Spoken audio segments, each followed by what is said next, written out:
Kochi Ernakulam saint Francis Assisi കത്തീഡ്രലിൽ ചടങ്ങുകൾ നടക്കുകയാണ്.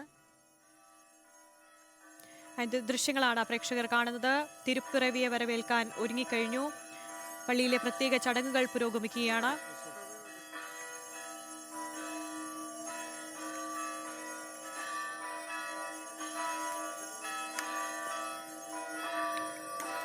സുജിയാണ് വിവരങ്ങളുമായി ചേരുന്നത്. സൂര്യ, നിലവിൽ ചടങ്ങുകൾ തുടങ്ങിയിട്ടുണ്ട്. അപ്പോൾ എത്ര നേരം പിടിക്കും ഈ ചടങ്ങുകൾ പൂർത്തിയാകാൻ? നേരത്തെ നമ്മൾ സൂചിപ്പിച്ചതുപോലെ തന്നെ 11:15 കൂടി ചടങ്ങുകൾ തുടങ്ങുമെന്നായിരുന്നു നമ്മൾ പറഞ്ഞിരുന്നത്. അതേ കൃത്യസമയം പാലിച്ചു. ചടങ്ങുകൾ, അതായത് പ്രദക്ഷിണമാണ് ഇപ്പോൾ ആരംഭിച്ചിരിക്കുന്നത്. നമുക്ക് ദൃശ്യങ്ങളിൽ കാണാൻ സാധിക്കുന്നത് വരാപ്പുഴ അതിരൂപത ആർച്ച് ബിഷപ്പ് ഡോക്ടർ ജോസഫ് കളത്തിപ്പറമ്പിലാണ്. ഉണ്ണിയേശുവിനെ അദ്ദേഹം കയ്യിൽ പിടിച്ചു വരുന്ന കാഴ്ചയാണ് നമുക്ക് കാണാൻ സാധിക്കുന്നത്. തൊട്ടടുത്തതായി തന്നെ സ്ഥാനവേഷങ്ങൾ അണിഞ്ഞ ആളുകൾ മുൻപിലും പിറകിലുമായി അദ്ദേഹത്തെ ആഗമിക്കുന്നുണ്ട്.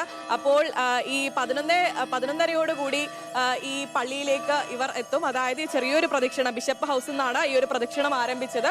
തുടർന്ന് ഈ ഒരു പ്രദക്ഷിണം നേരെ ഈ സെന്റ് ഫ്രാൻസിസ് കത്തീഡ്രലിൽ പോകും.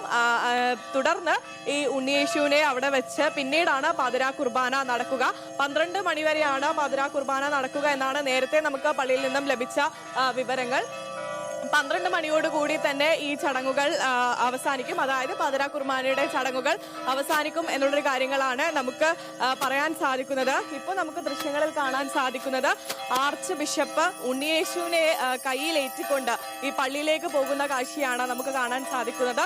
ഈ സ്ഥാനവേഷങ്ങൾ അണിഞ്ഞ ആളുകൾ പോകുന്നുണ്ട്. കുരിശുകൾ പേറിക്കൊണ്ടും, അതായത് കുരിശുകളും അതുപോലെ തന്നെ മെഴുകുതിരികളും കയ്യിൽ ഏന്തിക്കൊണ്ട് ആളുകൾ പോകുന്ന കാഴ്ചയാണ്. അതായത് സ്ഥാനവേഷങ്ങൾ അണിഞ്ഞ ആളുകൾ, വിശ്വാസികൾ പോകുന്ന കാഴ്ചയാണ് നമുക്കിപ്പോൾ കാണാൻ സാധിക്കുന്നത്. പാതിരാ കുർബാന, ഇവർ പള്ളിയിൽ എത്തിയാൽ ഉടനെ തന്നെ പാതിരാ കുർബാനയുടെ ചടങ്ങുകൾ ആരംഭിക്കും. വിശ്വാസികളെല്ലാം തന്നെ ഈ ഒരു ചടങ്ങ് നോക്കി നിൽക്കുകയാണ്.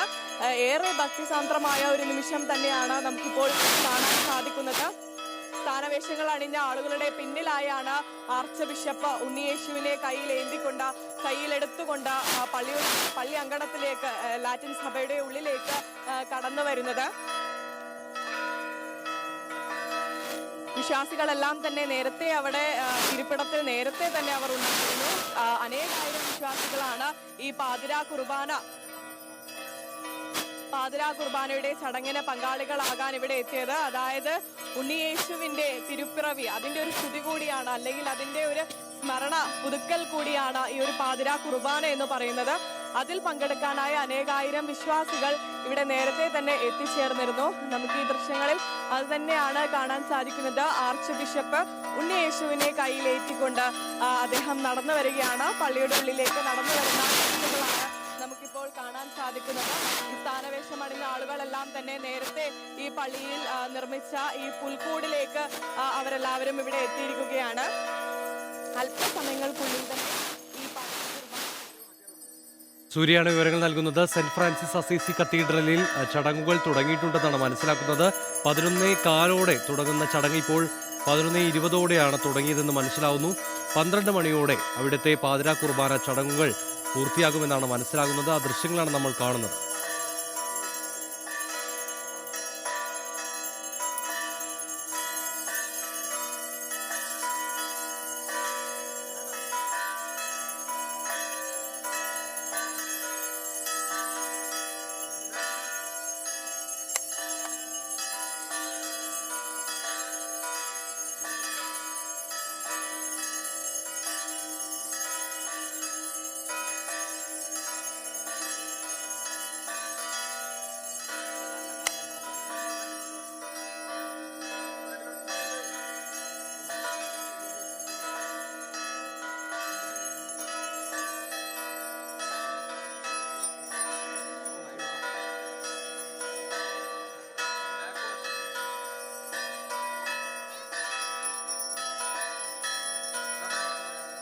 ദൈവം മനുഷ്യനായി അവതരിച്ച രഹസ്യത്തെക്കുറിച്ച് മനനം ചെയ്യുന്ന നാളുകളിൽ നമുക്ക് ആവശ്യത്തിലിരിക്കുന്നവർക്ക് നൽകുന്നതിനായി എന്തെങ്കിലും വർജിക്കാൻ കഴിയുന്നതിനുള്ള കൃപയ്ക്കായി പ്രാർത്ഥിക്കാം എന്നാണ് ഫ്രാൻസിസ് മാർപ്പാപ്പ ഇതുമായി ബന്ധപ്പെട്ട് ട്വിറ്ററിൽ ക്രിസ്മസ് സന്ദേശമായി നൽകുന്നത്. എന്തായാലും എല്ലാവർക്കും തിരുപ്പിറവി തിരുനാൾ സന്തോഷം അനുഭവിക്കാൻ കഴിയും എന്നും അദ്ദേഹം പ്രത്യാശ പ്രകടിപ്പിക്കുകയുണ്ടായി. സെന്റ് ഫ്രാൻസിസ് അസീസി കത്തീഡ്രലിലാണ് ഇപ്പോൾ ആർച്ച് ബിഷപ്പിന്റെ നേതൃത്വത്തിൽ അവിടെ ചടങ്ങുകൾ പുരോഗമിക്കുന്നത്.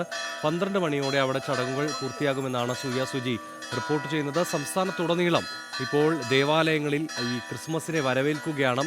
ഈ ദിവ്യബലി അടക്കമുള്ള ചടങ്ങുകൾ അവിടെയുണ്ട്. അതിനുശേഷമായിരിക്കും പലയിടത്തും പാതിരാ കുർബാന നടക്കുക. എന്തായാലും